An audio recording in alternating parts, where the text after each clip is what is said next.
Oh my god, guess what? It's time for part 2 of the Jaedong versus Bomber! Alright, cool. We're going to try to turn on this. There we go. There we go, I did it. Victory! Okay, so we took a look at game 1. We got the chance to see some unusual builds. And we're going to see the same thing with a sort of different tenor in this game. We're going to see Jaedong be kind of confused and work brilliantly with it. And then we're also going to see one of the just most glorious concepts ever. Just go fucking kill him.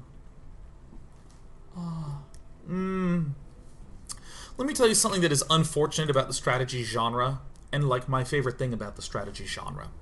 I think the thing that is sometimes hard to wrap one's head around is that if you just have a lot of stuff, it beats everything. I don't care. If you built only immortals, I can have enough roaches to just kill you. Economy is sort of like that fundamental underpinning. So if you can identify that your opponent doesn't have a lot of stuff, it doesn't matter any of the strategy or intuition that's going on. The resources are the core underlying strategy, and we're just going to see Jaedong exploit the crap out of that here. And it can make it sometimes hard because, I mean, to cut to the chase in this game, Jaedong is going to win by throwing in a slew of roaches to Bomber in 2 places and just winning with that. And that feels wrong, especially when you're playing at the level of Bomber and Jaedong. You shouldn't have a weak point if you're Bomber. You shouldn't have, you know, roaches just marching in and killing you.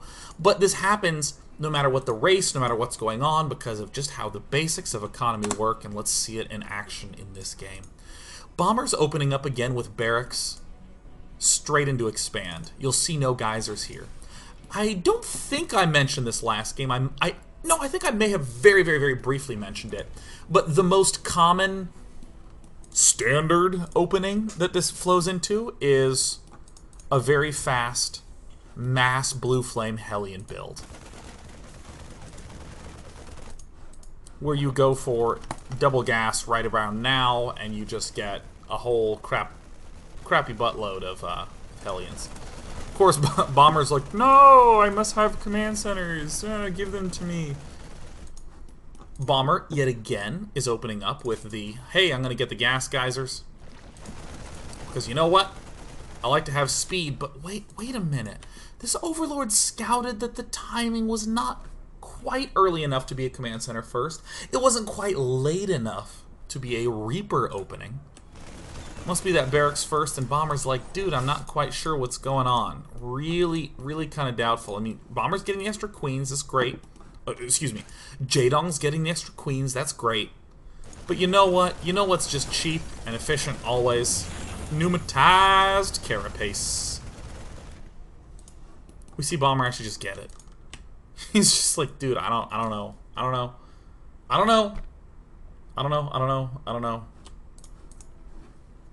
He just gets it.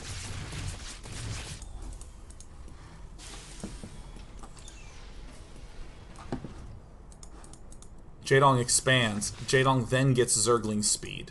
He hasn't seen Hellions yet. He hasn't seen a Reaper yet. Speed is just a good thing to get in general. We see Bomber indeed going for the double factory, which has the wonderful bonus element of surprise. And if Jaedong is like most players, I'd probably say 70–80%, in between games at tournaments, just open up the replay and see what the opponent did. If Jaedong does that, he's going to see the exact same opening this game as in last game, except in this game, there's blue flame Hellions a-coming. Here comes Jaedong. Let's actually go to the Jaedong cam. Oh yeah, look, he just waltzes in. He sees literally everything he haven't seen before. This is done. He has his 2 evolution chambers down. He doesn't need to worry about getting threatened for a while. Because, hell, these are the first Hellions coming out. Alright, just checking in, making sure it's all good. We see Bomber getting himself an armory. That's pretty common to get an armory if you're going to go mech. I think no one is surprised. Yeah. Jaedong actually opening up his set of expansions. He's going for roaches. Pretty typical at this point. I think he doesn't even get a roach warren super fast. He gets a layer first, I want to say. If I recall correctly. Look at Jaedong just like walking in, just making sure that tech lab's researching. I mean, there used to be all sorts of upgrades here, but now it's just the two. Great, cool.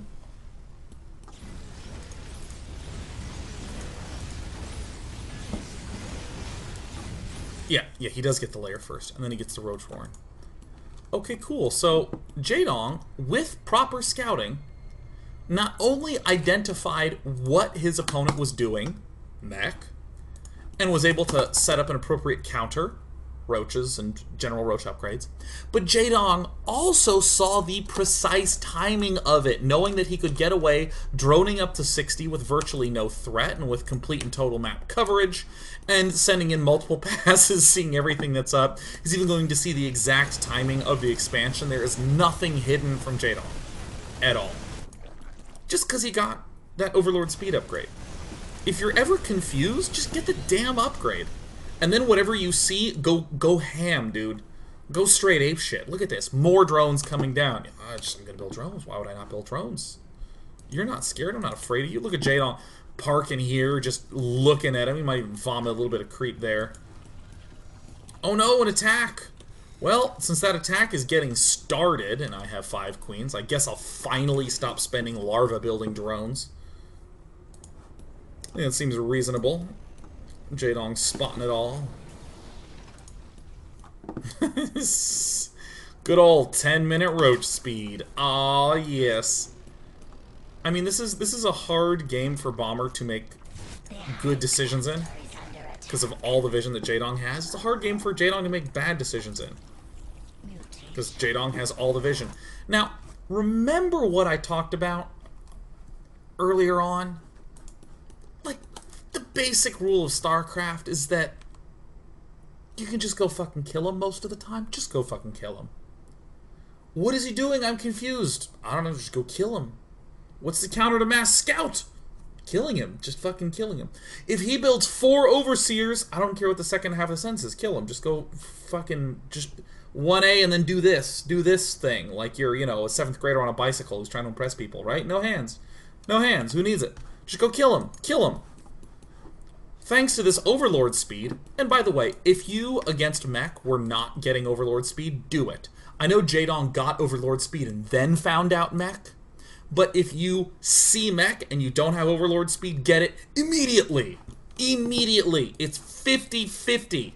And against mech, the -1 thing that you're leveraging is expanding in resources, so of course you have the extra funds. I don't care. If you're #1 Grandmaster, you cannot justify to me a post-10-minute 50-50 expenditure on speed versus someone who generally doesn't have shit that shoots up. So Jaedong walks in there, he sees some tanks, he marches up here without speed. You heard me, whoopsie daisies, knocking over my deodorant. You heard me talk in the last segment about just being a little patient, waiting for those plus armor and attack upgrades. Speed in this circumstance does not function like that. You can just walk in there. And if there's a problem, you walk away. Why? Because tanks, being sieged, are slower than roaches. He just goes and he kills them, dude. Oh, and look, and as he's getting pushed away, just forcing some tanks to siege here, Jaedong comes this way and then just kills them. There's 2 important things to note here. The immediate thing to note is that, wow, right now, using Overlord speed, Jaedong can hit these 2 places at once, and Bomber's gonna have a hard time. That's the immediate thing to note. The much more important thing to note, because we always put the most important things last. That's right, I took an English class in high school. We note that this is all made possible because of the early scout around 6 minutes that let Jaedong build up to 66 drones, get double upgrades, and expand with 6 geysers unimpeded. The economic setup early game is the reason Jaedong can do this. Many attacks that happen at this time are semi-all-in-ish, There's not enough economy behind this to sustain. There is an expansion here with drones being transferred to it. There's 5 queens to be able to macro from this. Jaedong's just slaying in 2 spots. Relatively easily. Beautiful. Absolutely beautiful.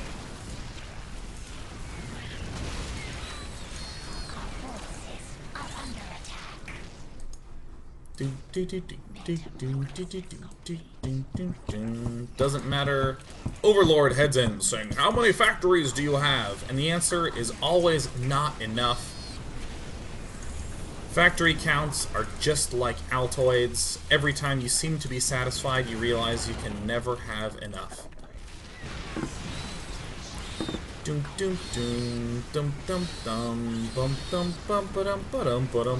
Doesn't matter. This whole army could die. 4 fully functioning bases versus 2 is an easy win for the Dong. Alright, I'm going to go ahead and skip to the next game. Doinky doinky boo. This is on Merry-Go-Round. It's another relatively quick game. Load it up. Alright. Oops, hitting the wrong button. Alright. Oh, alright. So, I mean, if you do what most people do, and actually what I did on the weekend of this, and just like only, you know, you're only able to glance every now and again at what's going on. It's easy to look at what Jaedong was doing in that last game, or Bomber was doing in that last game, to go, oh, standard. Super standard. He's so standard that I'm going to bleed. I don't know why. I just spontaneously standard hemorrhaging. Like, it's very easy to look at that and to dismiss everything that's going on. But Jaedong, again, very smartly looking at that and just ridiculously over-droning. Not just straight getting Ling speed. This is the first game where Bomber... Or excuse me, this is the first game where Jaedong opened up with a fast extractor and got Zergling speed. And even here, he canceled it. He canceled Zergling speed because he didn't see a Reaper. If you see a Reaper, he has to follow it with Hellions. And then blah, blah, blah, blah, blah, blah, blah. Zergling speed, you know the rest. Alright, cool. Queens are an up and coming on coming.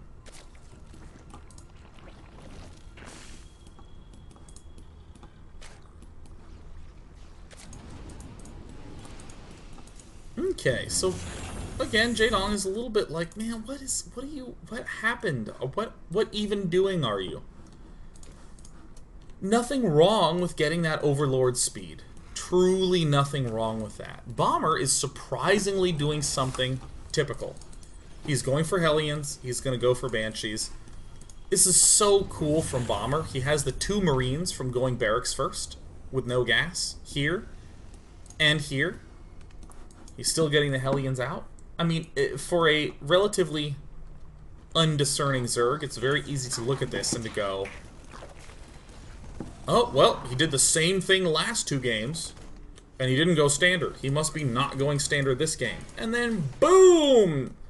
Jaedong just waltzes right on in. Oh, well, cool. Jaedong was actually building an emergency Baneling nest,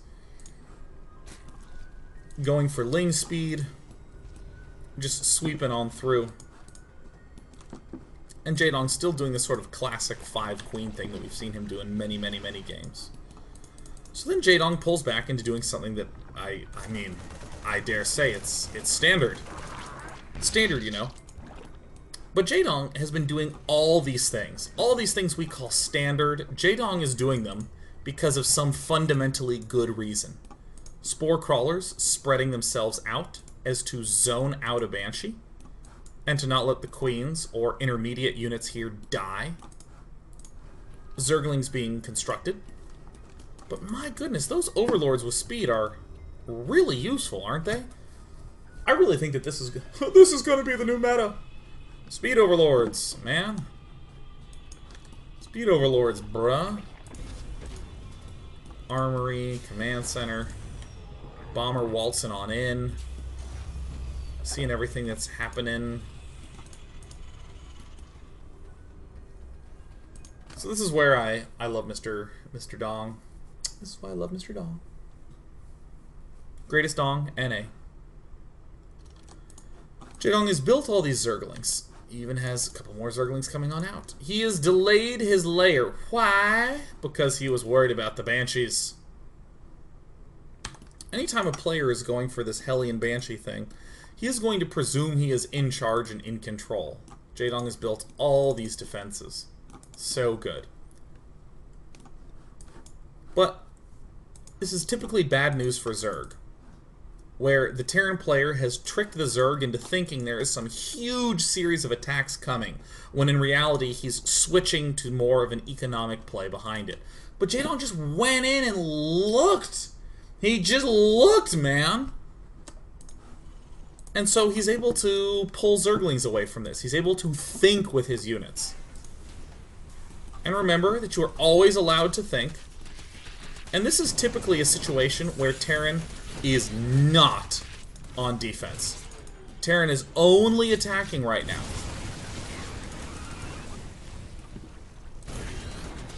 And we see just utter havoc happening in the main base. So this is pretty straightforward for Jaedong. He already has most of the defenses he needs already set up. There are the Banelings there. Kind of a tricky defense, but I mean not when you have removed half of the mining infrastructure from your Terran opponent. The Spore Crawler protected these Banelings by a lot.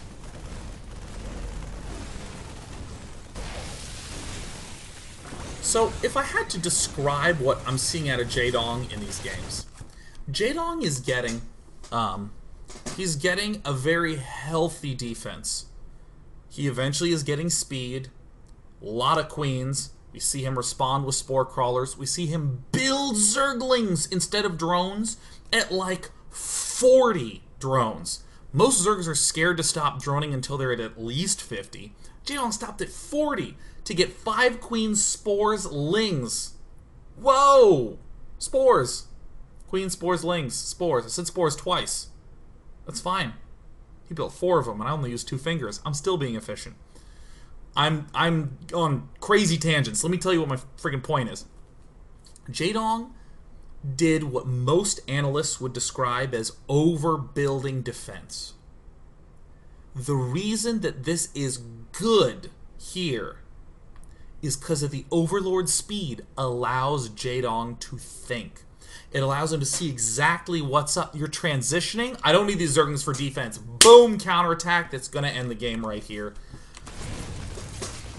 He is allowing himself to think. He is not just building the defense and doing what many weak Zergs do and throw their hands up and go, well, I built the defense and he didn't attack me because this is a coin flippy matchup.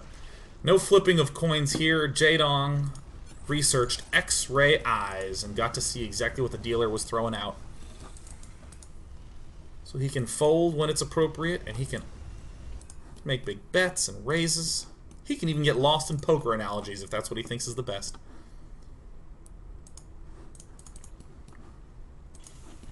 Now it's very hard for Bomber to play correctly here. Bomber has very little vision. He's lost the Banshee, he's lost all his pressure, he has no scouts. These upgrades are late. Bomber doing the intuitive thing that many, many, many players do. If I think you're behind on Spire, I will drop. We saw it in Game 1. Bomber is kind of expecting for Zerg to go back and chill at home. I think that's a perfectly acceptable decision. But Jaedong likes to be awesome instead. And that hurts. 1-1 already. Well, it's hard for there to be much else to talk about. I think Jaedong is one of the few players who's really good at this. Most players, when they're beaten down in the way Bomber was in this game, most players will have a alleged comeback point. Ooh, you almost killed me with Zerglings? Well, my drops will be my comeback point. You know, oh, you did a lot of damage to me early on, and I'm Zerg. Well, my Mutalisks are my chance to push you back and to deal a little bit of damage. Jaedong's really good at striking at the exact moment when the player has the thing that he believes will let him back into the game. So in this game, Jaedong was really good at doing this counterattack right when Bomber was thinking, haha, I have Medivacs, it's time to attack.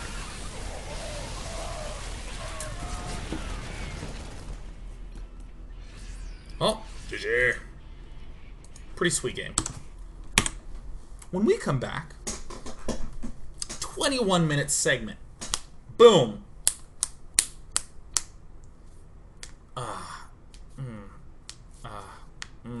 When we come back, we're going to look at games 4 and 5 of this series.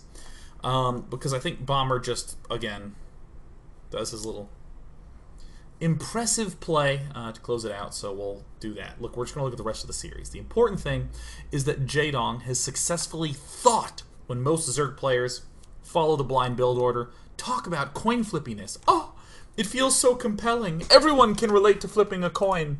Jaedong cannot. He can only relate to winning. When we come back, the remainder of the series.